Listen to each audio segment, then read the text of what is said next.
Le Grand Dialogue. Le Grand Dialogue, l'émission de débat du studio Tamani sur votre radio.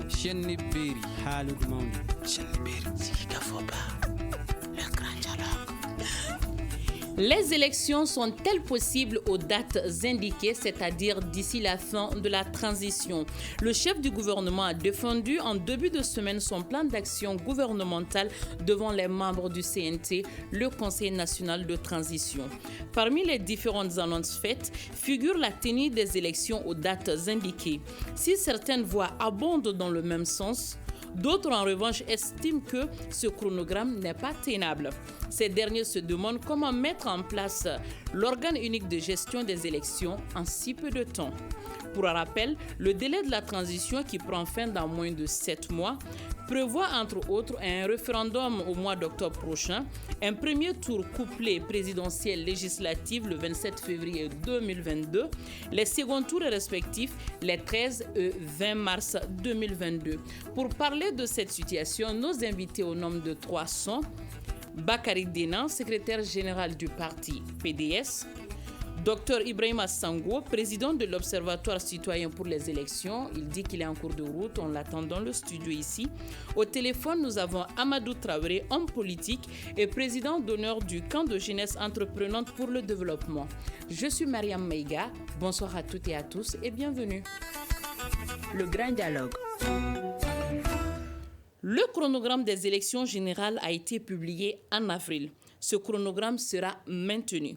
Que retenir de cette déclaration de Dr Choguel Kokala Maïga, chef du gouvernement Bakary Dena?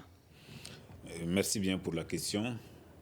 Je remercie le studio Tamani de leur invitation. Je remercie tous les auditeurs et les auditrices du studio Tamani. Alors, ce que nous retenons essentiellement du programme d'action gouvernementale du Premier ministre, c'est qu'il a décliné son programme en 4 axes majeurs. Et sur les 4 axes majeurs figure d'abord la tenue des élections prévues normalement à la fin de la transition, les élections générales qui avaient été déjà annoncées. Alors, par rapport à sa déclaration, il y a des zones d'ombre. C'est-à-dire, il y a des zones d'ombre, il y a des imprécisions sur, par exemple, le chronogramme détaillé et le format qu'il a proposé par rapport à la création de l'organe unique de gestion des élections. Et d'ailleurs, il dit que cet organe sera créé sous l'égide du ministère de la Refondation. Donc là également, parce qu'un organe unique de gestion des élections, je vous rappelle que déjà nous en avons largement parlé, et il n'y avait pas de contradiction à ce niveau ici. Pratiquement toute la classe politique au Mali est d'accord avec la création d'un organe unique de gestion des élections. Mais nous, au niveau de notre parti, le Parti pour le développement économique et la solidarité PDS, on avait estimé que pour mettre en place un organe unique de gestion digne de ce nom et pour répondre à nos attentes, qu'il fallait au moins 2 ans. Et là, c'est les conclusions du dialogue national qui en disent long. Et bien avant le dialogue national, et sous la présidence de son Excellence Feu Amadou Toumani Touré, et il y avait la commission d'Aba Diawara également, qui avait travaillé également dans ce sens et qui avait également dit que pour mettre en place un organe unique de gestion, qu'il fallait au moins 3 ans. Donc, compte tenu de toutes ces réalités, nous avions estimé à l'époque qu'il n'était pas nécessaire aujourd'hui d'improviser un organe unique de gestion des élections. Alors, maintenant, il y a eu des ateliers au cours desquels la classe politique, dans sa majorité, s'est prononcée. Le Premier ministre lui-même a rencontré la classe politique après la tenue de cet atelier, et il a décliné sa position et dit qu'il est quand même décidé à aller compte tenu des conseils prodigués par ses experts. Et les mêmes experts qui étaient là au temps de Mokhtar Ouane, qui avaient estimé que le temps imparti ne permettait plus de mettre en place un organe unique de gestion des élections. Ces mêmes experts-là sont là toujours et pour défendre qu'il est possible de mettre en place le même organe unique de gestion des élections. Alors, quelque part, moi, je me dis que peut-être qu'il y a une incompréhension de fond. C'est-à-dire que quel type d'organe unique de gestion des élections voulons-nous finalement? Est-ce que c'est à quoi nous nous attendons, c'est-à-dire mettre en place une structure autonome indépendante dans la durée qui va s'occuper de toutes les questions électorales au Mali, ou bien est-ce qu'il s'agit de mettre en place une structure provisoire maintenant pour les besoins du moment? Voilà un peu les questions souvent qui ne sont pas tellement bien posées, ou encore, en tout cas, les réponses ne sont pas tellement les bonnes réponses. Donc moi, j'ai envie de savoir le format qu'on veut donner à cet organe unique de gestion des élections, déjà, comme vous l'avez déjà rappelé, à quelques 7 à 8 mois de la fin de la transition. Alors, donc, c'est en tout cas la grande question. Une autre question, ça, c'est les assises nationales dont il a évoqué. Alors, moi, je me dis déjà que ça sera une assise de trop. Une assise de trop parce que vu le temps imparti et vu déjà le problème qui pointe à l'horizon, c'est qu'on a l'impression qu'il y a une sorte de passage en force qu'il tente de faire. C'est qu'on veut réaliser coûte que coûte pendant qu'il y a une bonne partie de la classe politique qui n'est pas totalement d'accord. Donc je pense que c'est des choses à éviter pour le moment. On n'a pas besoin d'aller en rang dispersé. Compte tenu du temps qui nous reste, il est quand même judicieux que la classe politique chemine ensemble. Donc pour aboutir à des réformes auxquelles nous nous attendions depuis fort longtemps. Monsieur Amadou Traoré, vous participez à ce grand dialogue par téléphone. Vous êtes avec nous? Oui, je suis là. Alors, Mariam. Il ne reste plus que 7 mois pour la transition. Malgré les annonces faites par le chef du gouvernement, Dr Choguel Kokala Maïga, le lundi, rassure-t-elle pour dire que les élections vont se tenir? Oui, au fait, bonsoir Mariam, bonsoir aux auditeurs et aux invités. Je pense qu'il y a beaucoup de points d'ombre à élucider dans les programmes d'action gouvernementale que M. le Premier ministre a bien voulu présenter. Aujourd'hui, nous sommes en face d'un certain nombre d'équations pour lesquelles il va falloir trouver des solutions. Voilà, il n'est pas respecté les délais impartis de la transition. Il va contribuer beaucoup plus à décrédibiliser les pays par rapport à l'opinion internationale. Et tenir les élections à délai imparti serait très convenable dans ce sens. Mais à quelles conditions et pour quels résultats? Voilà, je pense que c'est entre autres questions qu'il faudrait se poser. Ça va être très difficile de tenir ces délais, mais je pense que le Premier ministre doit, avec son gouvernement, proposer un plan d'intervention beaucoup plus convenable et digeste. À défaut de pouvoir faire le tout, je pense qu'on peut quand même dégager des priorités. Parce que déjà, en ce qui concerne l'organe unique de gestion des élections, moi, je pense qu'a priori, il faut aller vers des réformes, quoi. Et cela rentre dans le cadre des réformes. Donc, il faut aller carrément vers les référendums constitutionnels. Qu'est-ce qui est entrepris et qu'est-ce qui peut être réalisé rapidement dans ce sens. Tout laisse à croire que le gouvernement pense avoir tout son temps pour y arriver parce qu'on donne des échéances. Mais en termes d'activité, ce que nous voyons de manière pratique et pragmatique ne permet pas d'atteindre les objectifs prédéfinis. Voilà. Donc, en plus du référendum constitutionnel, je partage les mêmes points de vue que mon prédécesseur tout de suite par rapport à la mise en place de l'organe unique de gestion des élections. Je pense qu'on est un peu court dans les délais. Il faut dégager des priorités. Aujourd'hui, à mon avis, la priorité serait les élections référendaires, législatives et présidentielles. Les restes pourraient attendre. Maintenant, par rapport à l'organe unique de gestion des élections, si ce n'est pas possible tout de suite, il faut peut-être convenir avec l'ensemble de la classe politique et la société civile d'un mécanisme d'intervention qui va être pris en compte temporairement par la nouvelle constitution. Et on pourrait aller sur cette base. Voilà. Bakary Dena, vous êtes d'Abi. Monsieur Amadou Traoré, ça c'est compris. Juste le temps de faire réagir Bakary Dena. Est-ce que vous êtes d'avis qu'il faut aller vers les référendaires avant les autres élections ou faut-il organiser toutes ces élections au même moment? Merci bien pour la question. Alors déjà, je pense que au stade actuel déjà de la transition, il ne nous paraît pas tellement nécessaire d'opérer certaines réformes, notamment le référendum. Alors, le référendum nous ramène à la révision de la Constitution. Alors, ce qui pose déjà un problème au Mali. Et si nous prenons aujourd'hui le contexte sécuritaire, si nous prenons aujourd'hui l'article 118 de la Constitution, les données sont très claires. Aujourd'hui, au Mali, il n'y a pas d'Assemblée nationale. Ça, c'est un premier handicap.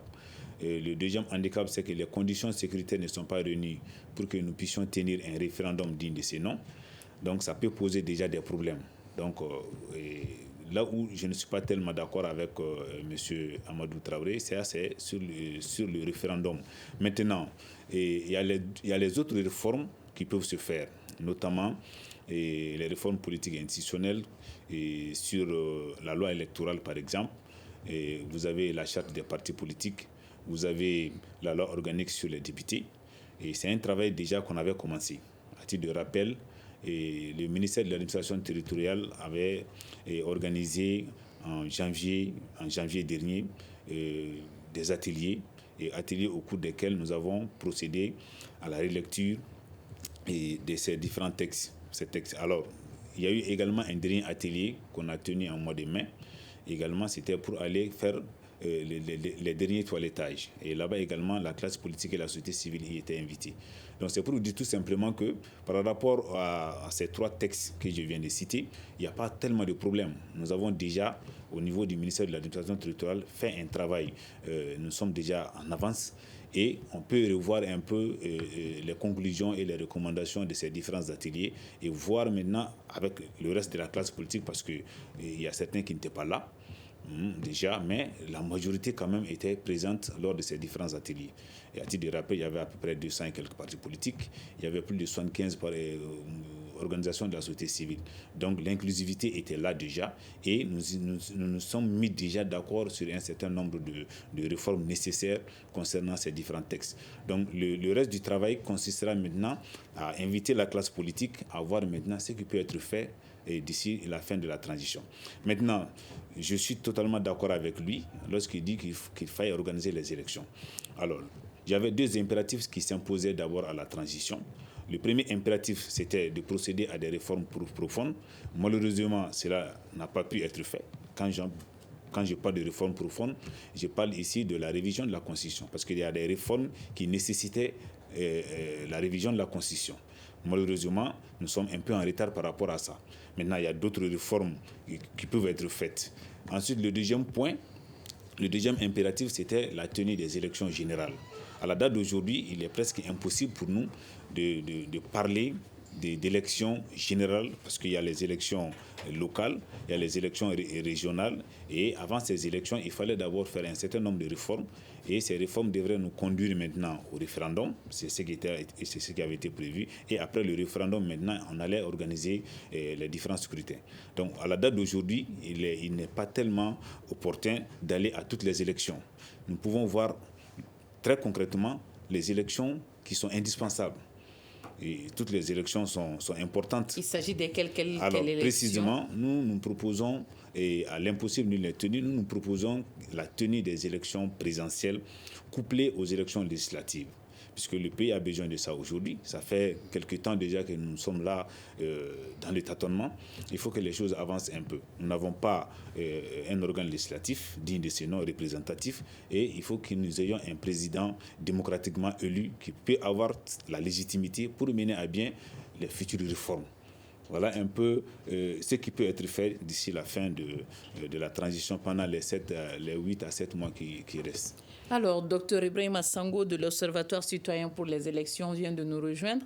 Alors, Bakary Dena vient de dire qu'il faut prioriser les élections. Il n'est pas urgent d'organiser toutes ces élections ensemble. Êtes-vous d'avis qu'il faut aller rapidement organiser les élections qui sont urgentes et laisser les autres élections à un gouvernement légitime? Absolument, nous sommes d'accord avec cette pensée, cette idée. Aujourd'hui, nous pensons qu'il reste 8 mois pour la transition. Moins de 8 mois. Si on se réfère à la charte de la transition a démarré le 25 septembre. Donc, à notre avis, le 25 mars, la transition doit finir. Donc d'ici là, il faut prioriser non seulement les réformes qu'il faut faire, mais aussi les élections qu'il faut faire. On se rappelle qu'en avril, le gouvernement avait produit un chronogramme pour dire qu'il y aura 6 grandes élections. Les élections locales, les élections communales, les élections régionales, le référendum et puis les élections législatives et présidentielles. Donc à notre avis, le temps restant pour la transition ne permet pas d'organiser toutes ces élections. Et comme on l'a dit, depuis le mois de mai, juin, où la CEDEAO a quitté ici, elle a dit qu'il faut prioriser les réformes, prioriser les élections. C'est quel type d'élection on peut faire, quel type d'élection on peut faire. Mais pour nous, l'urgence d'abord, c'est de disposer d'une loi électorale. Aujourd'hui, on n'a pas de loi électorale. Alors que le protocole additionnel de la CEDEAO est clair là-dessus, 6 mois avant les élections, le cadre doit être fixé. Toutes les règles du jeu doivent être connues de tous les acteurs. Et on a aujourd'hui, avant le 26 août, il faut impérativement qu'il y ait une loi électorale en République du Mali. Parce que l'ancienne loi électorale n'est plus en vigueur. Du fait que la CENI a été dissoute et le Premier ministre, dans son adresse devant les membres du CNT, a dit que l'organe unique de gestion des élections va être mis en place. Donc avant le 26 août, impérativement, il faut une nouvelle loi électorale. C'est la priorité des priorités pour dire qui va organiser les élections de fin de transition et quels sont les types d'élections qu'on va organiser. Si c'est le référendum, l'élection présidentielle ou bien les élections législatives, ou alors si c'est seulement l'élection présidentielle et les élections législatives qui seront organisées pour les élections pour sortir de la transition, il faut qu'on le sache. Mais avant de le savoir, il faut d'abord que le cadre législatif et réglementaire soit fixé.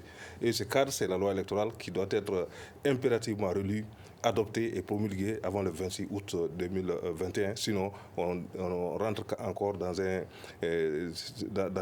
turbulences politiques et géostratégiques. Amadou Traoré, Dr Sango vient de dire qu'il faut rétablir les règles du jeu. Comment aller aux élections alors que la question sur l'organe unique de gestion n'est pas tranchée?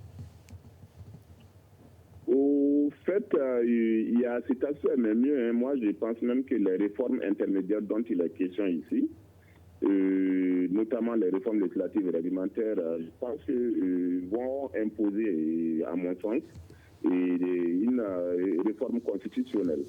Voilà, parce que déjà, il y a des fonctions de la République qui sont dûment créées par la Constitution, qui sont investies des missions et tout.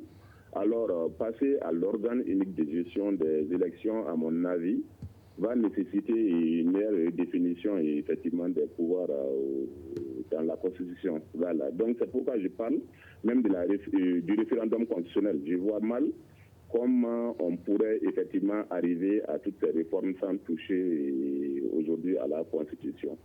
Voilà. Donc, c'est des amalgames. Aujourd'hui, il y a deux possibilités. Est-ce que nous allons essayer d'être toujours dans ce cadre légal, en conformité avec la Constitution et les nouveaux textes qu'on va prendre pour intervenir? Ou va-t-on faire comme ces derniers temps, nous avons pris quand même cette bonne habitude, ou du moins cette habitude de le faire, c'est-à-dire mettre la Constitution à côté et avancer sur la base de ce qui va être convenu entre l'État, les partis politiques et les autres acteurs concernés. Bakary Dena, est-ce que le temps restant pour la transition permet de mettre en place cet organique de gestion? J'ai compris que vous êtes pour, mais est-ce qu'on a suffisamment le temps d'y aller? Merci bien pour la question. Et je l'ai dit maintes fois, nous ne sommes pas contre l'organe unique de gestion des élections.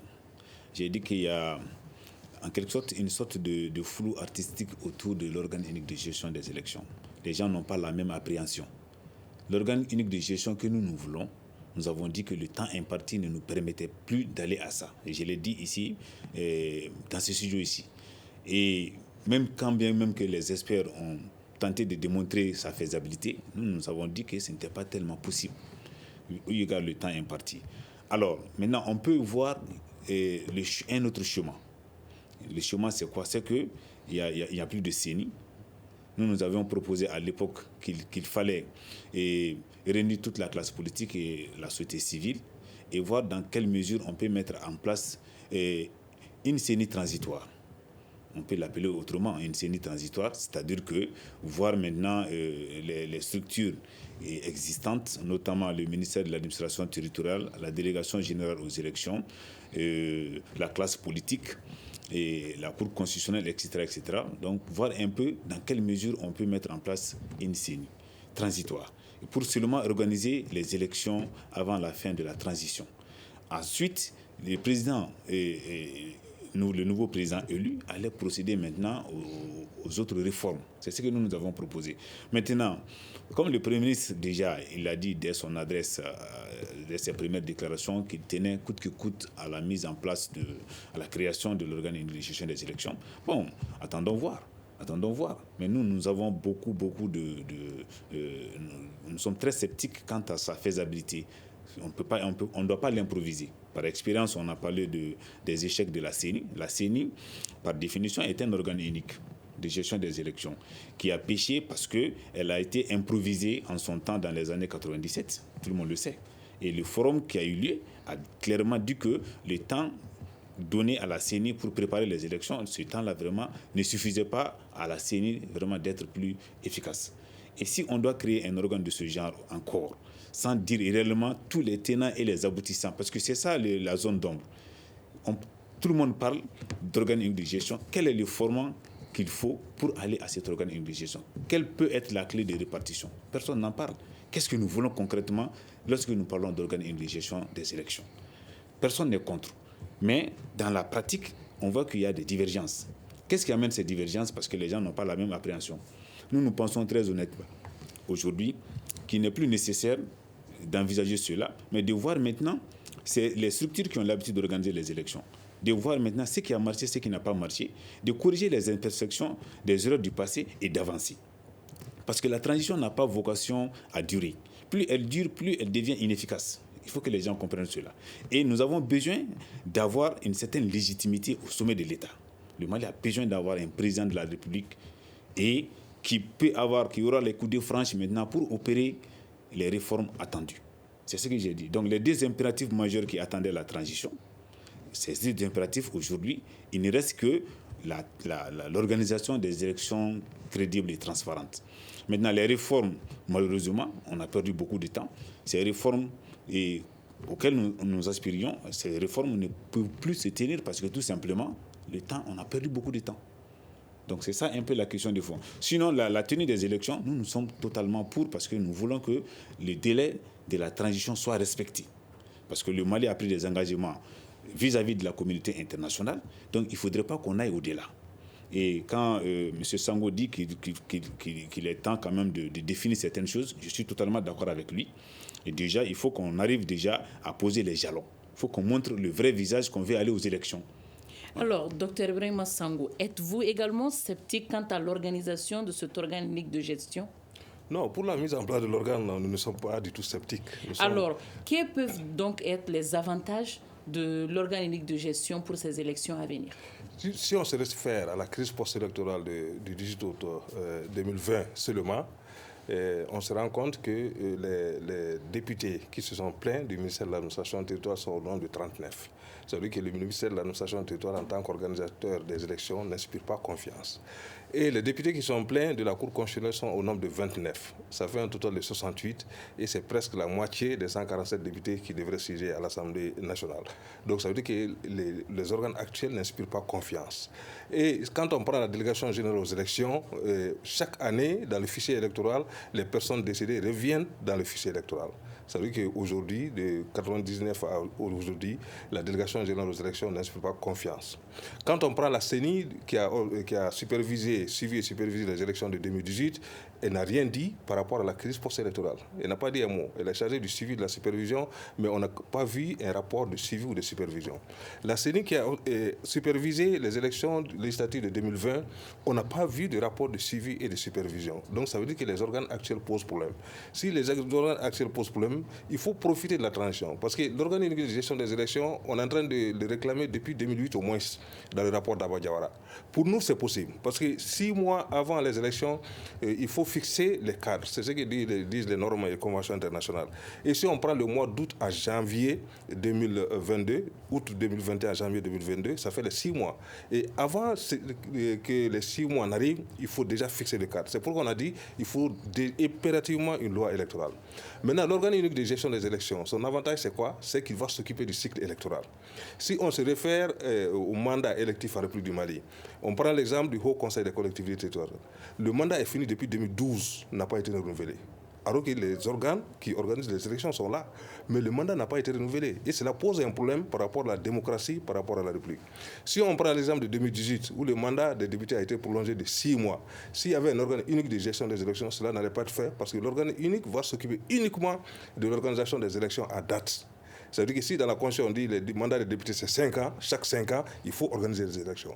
Si on se réfère à 2019 où le mandat des députés a été prolongé de 11 mois, ça veut dire qu'il n'y avait pas un organe unique de gestion des élections. Et les organes qui existaient n'ont pas pu faire face à ce problème. Donc l'organe unique, on peut le créer de 2 manières.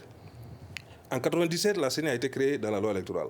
Ce qu'on reproche à la CENI de 1997, elle a été créée en janvier pour organiser des élections en avril, 3 mois après. L'échec était programmé. Maintenant, on a le temps. 8 mois qui restent, 6 mois avant, on doit fixer les règles du jeu. On peut créer l'organe unique de gestion des élections dans la loi en modifiant uniquement 2 articles majeurs. L'article 27 qui consacre les missions et attributions de la délégation générale des élections, on transforme cet article pour dire que la délégation générale des élections devient un service technique chargé du fichier électoral de l'objet unique. Maintenant, les attributions du ministère, l'article 28, on remet ces attributions à l'organe unique de gestion des élections. C'est comme une CENI. Dans tous les pays voisins, c'est la CENI. On l'appelle CENI. Et au Mali, on l'avait appelé CENI. Donc, l'organe unique sera créé et va proclamer des résultats provisoires. Et ça, c'est possible dans la loi, sans toucher la Constitution. Maintenant, si on veut que l'organe unique ait les attributions de la Cour constitutionnelle actuelle, qui proclame les résultats définitifs, là, obligatoirement, on doit toucher la Constitution. Mais, dans tous les cas, on peut créer l'organe unique uniquement dans la loi, et l'organe unique va proclamer les résultats provisoires, va tout organiser et proclamer les résultats provisoires. Ce qu'il faut dire aux gens, c'est qu'aujourd'hui, il n'y a pas de CENI. La CENI, quand on va la mettre en place dans la loi, la CENI aura au moins 1 mois pour mettre en place ces démembrements au niveau national, au niveau des consulats, des ambassades à l'extérieur. L'organe unique, c'est la même chose. On met en place l'organe unique sous forme de CENI. Les 15 membres de la CENI, c'est les 15 membres de l'organe unique de gestion. Et l'organe unique va mettre en place ces démembrements au niveau national et dans les ambassades et consulats dans l'espace d'1 mois. Maintenant, procéder à la révision extraordinaire des listes électorales, la révision exceptionnelle des listes électorales. Parce qu'aujourd'hui, ce qu'on ne dit pas, c'est qu'il n'y a pas de liste électorale pour aller aux élections. Et normalement, le 1er octobre au 31 décembre 2020, il devrait y avoir la révision ordinaire. On allait y venir. Donc, juste le temps de faire réagir Amadou Traoré sur ce que vous venez de dire. Amadou Traoré, êtes-vous d'avis que les organes actuels, comme Dr Sango vient de le dire, ne sont pas crédibles et qu'il faut aller vers la création de l'organe unique de gestion? Tout à fait. C'est des organes, effectivement, qui ont montré leurs limites dans le cadre de la gestion des élections, et notamment celles qui ont quand même été à l'origine de la crise que nous connaissons en ce moment, la crise politique que nous connaissons aujourd'hui. Voilà. Donc, je suis d'accord également que aujourd'hui, à travers la loi électorale, effectivement, si, comme il le propose les Sango, qu'on intègre la dimension création de l'organe unique de gestion au niveau de la loi électorale. Et ça peut bel et bien aller, mais sauf que ça va être un organe qui pourra juste se prononcer sur les résultats intermédiaires et non définitifs. Je pense que ça, c'est un premier problème. Le second aspect, je pense que je l'ai dit un peu plus haut, ça va, si cet organe doit pouvoir donner des résultats définitifs, ça va nécessiter effectivement une réforme constitutionnelle. Et cela va de soi. Il a posé le problème de la liste électorale aussi. Oui, ça, on va en venir juste. Merci, Dr Amadou Traoré. Bakary Dena, est-ce que nous sommes suffisamment prêts pour aller vers ces élections? Est-ce qu'on est prêt, tout est fin prêt? Vous savez, une élection, c'est un processus. C'est un processus. Sango parlait du fichier électoral déjà. Oui, le fichier électoral, le fichier électoral au fur et à mesure, le fichier électoral est mis à jour. Sango le sait. Le fichier électoral du Mali, c'est à base du recensement du ministère de l'administration territoriale. Donc, c'est le ministère de l'administration territoriale qui fournit les bases de données à la délégation générale aux élections. Donc ça, c'est des données qui sont là. On peut procéder, par exemple, à l'audit du fichier électoral. Et les experts ne manquent pas au Mali. Et on a un fichier électoral, il y a une base de données qui est déjà là.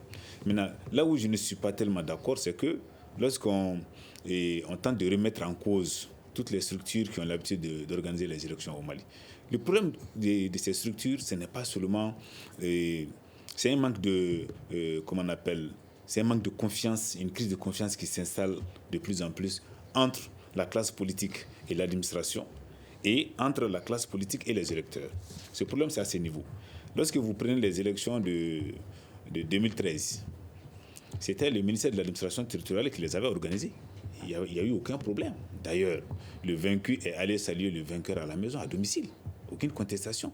Maintenant, le risque zéro n'existe pas en matière d'organisation d'élections. Chez nous, ici, il n'y a pas une seule élection au monde entier où il n'y a pas de contestation. Ça n'existe pas. Mais on peut faire de telle sorte que les contestations soient un peu minimes. C'est un peu cela.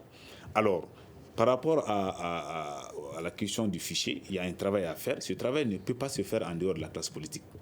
Ça, c'est un travail qu'il faut faire avec la classe politique et l'ensemble de la classe politique d'ailleurs. Donc, pour parler de l'organisation des élections, le problème ne doit pas se limiter seulement à la remise en cause perpétuelle des structures existantes. Je pense qu'il y a du bon, il y a du moins bon, il y a du mauvais dans le travail. Maintenant, le problème du Mali aussi ne se résume pas au seul texte. Comme je le dis chaque fois, c'est un problème de moralité. Il faut avoir des gens intègres, des gens sérieux, des gens honnêtes, des gens sincères. Lorsque vous prenez les élections législatives de 2020, qu'est-ce qui s'est passé? Tout le processus était là. Les gens, quand même, avaient relativement accepté les résultats des élections. Mais c'est au niveau de la Cour constitutionnelle que la goutte d'eau a fait déborder le vase. Vous voyez un peu. Donc, les contestations ne sont pas seulement liées aux élections, communales, législatives, etc. Il y a des contestations qui se font même pendant les premiers tours. C'est le système qui est là qui fait que les choses ne fonctionnent pas correctement. Donc là, il y a des choses à corriger, mais il ne s'agit pas d'incriminer une structure. Pour moi, nous sommes tous acteurs, nous sommes tous responsables souvent de l'échec de ces élections-là. Quand vous prenez ils ont parlé il propose une CENI, un organe unique de gestion composé de 15 membres. Aujourd'hui, le critère de choix, c'était quoi? Il y avait, selon le format de l'ancienne CENI, et sur les 15 membres, il y avait l'opposition 5, la majorité 5 et la société civile 5. Aujourd'hui, sur quelle base on peut dégager une opposition et une majorité? Ça pose un problème. C'est pour ça que nous avons proposé à ce niveau une CENI transitoire pour voir un peu comment on peut faire ce travail. Ensuite, il a parlé de la création, de la relecture de la loi électorale. Sango était avec nous là-bas au gouvernorat du district lors des ateliers des 25, 26 il était là-bas. On en a dit. C'est même acté dedans, même si c'est un projet. Lorsque vous partez aujourd'hui au ministère de l'administration territoriale, c'est très clair dedans. Nous avons demandé que l'organe unique de gestion des élections figure dans la loi électorale. Et ça existe là-bas. Nous avons fait un travail extraordinaire. Ce travail, les conclusions sont là-bas. On peut partager ça avec la classe politique. Tout le monde était là-bas. Ok, merci Monsieur Bakary Dena. Ibrahima Sango, vous l'avez tantôt amorcé lors de votre précédente intervention. Où en sommes-nous aujourd'hui avec le fichier électoral? Le fichier électoral n'a pas actualisé parce que tout le monde se rappelle, du 1er octobre au 31 décembre 2020, les administrateurs civils étaient en grève. Or, comment se fait l'actualisation du fichier électoral? C'est à travers les représentants de l'État dans les communes, dans les ambassades et consulats, avec la classe politique.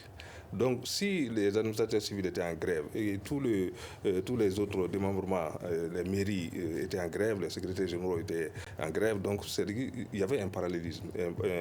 Ça paralysait les choses. Et donc, il n'y a pas eu de révision des listes électorales en 2020. Or, la révision des listes électorales en 2020 doit permettre d'organiser les élections 2021 avec ces listes électorales. C'est pourquoi nous disons aujourd'hui le calendrier il a parlé tantôt du comité des experts. Le calendrier que le comité a proposé est très simple. Juillet-août, il y a la lecture des textes, la loi électorale notamment, qui doit fixer l'organe. Parce qu'il y a 3 enjeux dans la loi électorale. Premièrement, créer l'organe. donc en modifiant les articles 27-28.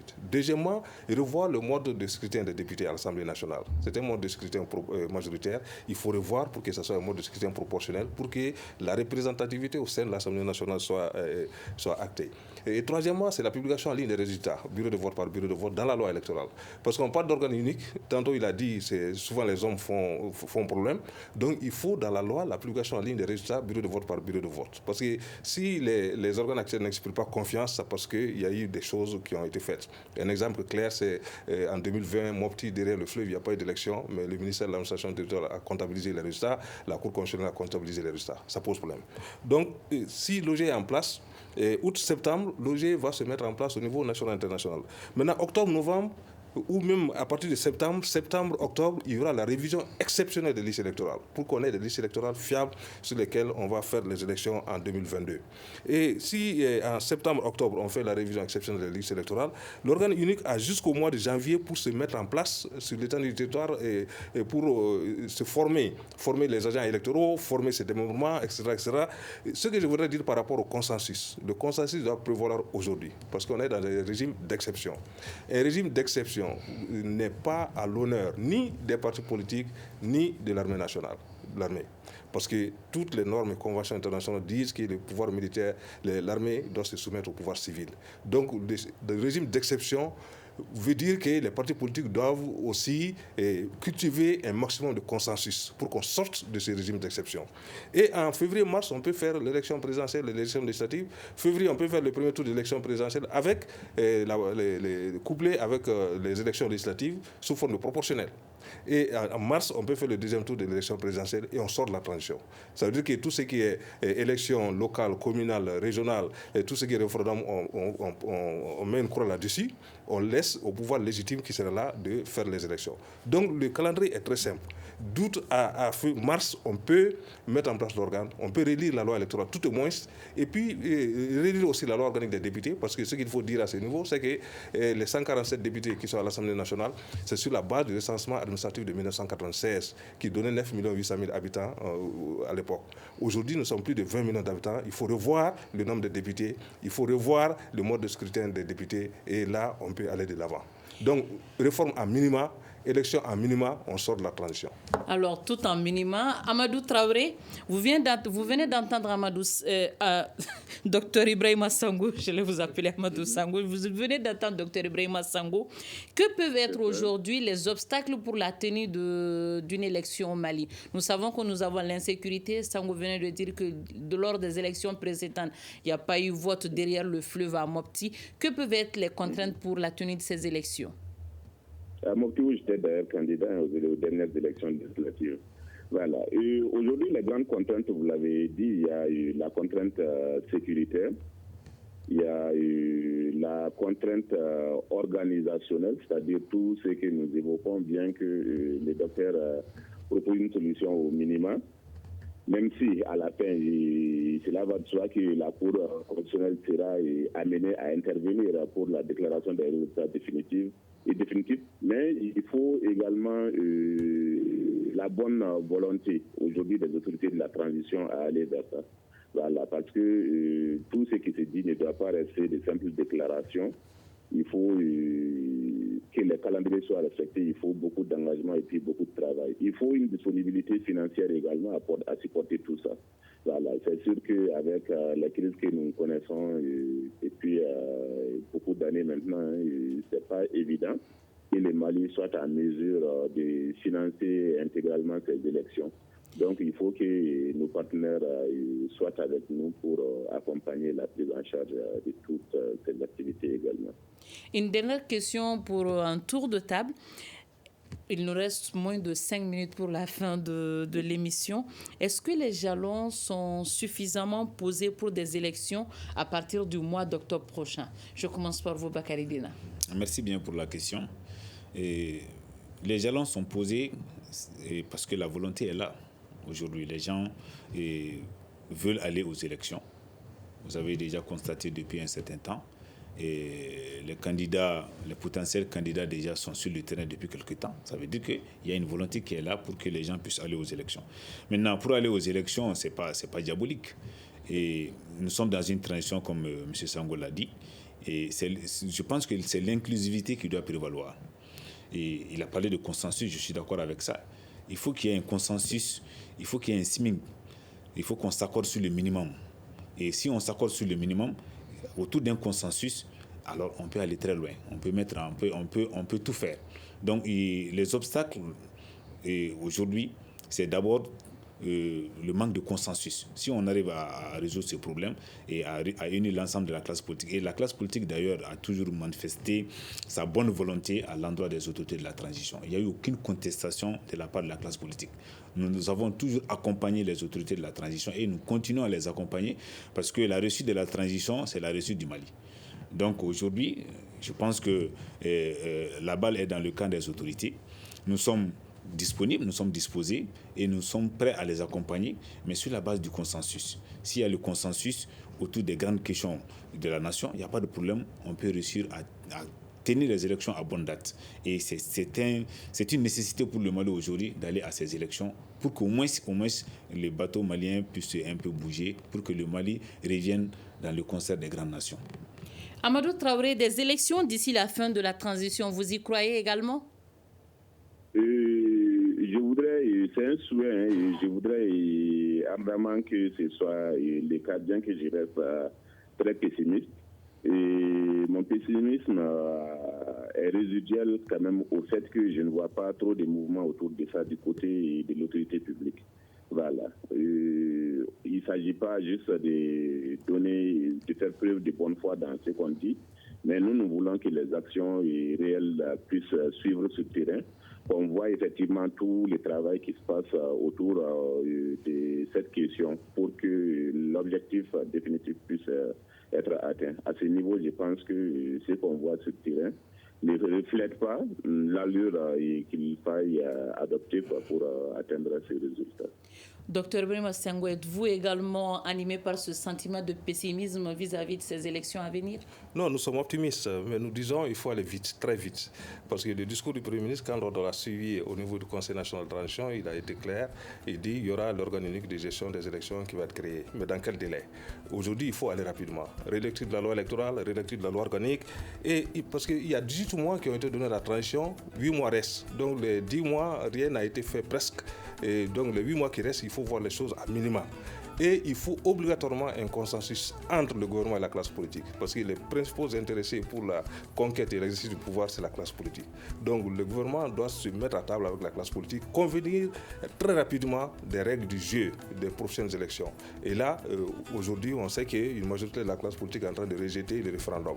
Donc enlever ça du programme, aller à l'essentiel, relire la loi organique des députés, et puis aller à des élections essentielles, présidentielles, législatives, pour sortir de la transition et pour qu'on n'ait plus ce régime d'exception.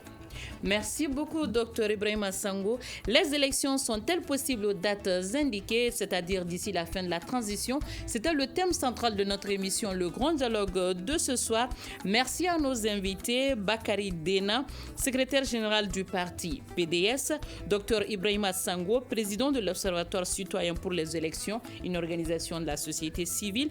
Au téléphone, on avait Amadou Traoré, homme politique et président d'honneur du camp de jeunesse entreprenante pour le développement. À la régie vidéo, on avait Mamadi Keita, à la technique Gagny Kanté. Je suis Mariam Maïga. Bonsoir à toutes et à tous et à la prochaine. Le Grand Dialogue. Le Grand Dialogue, l'émission des débats du studio Tamani sur votre radio.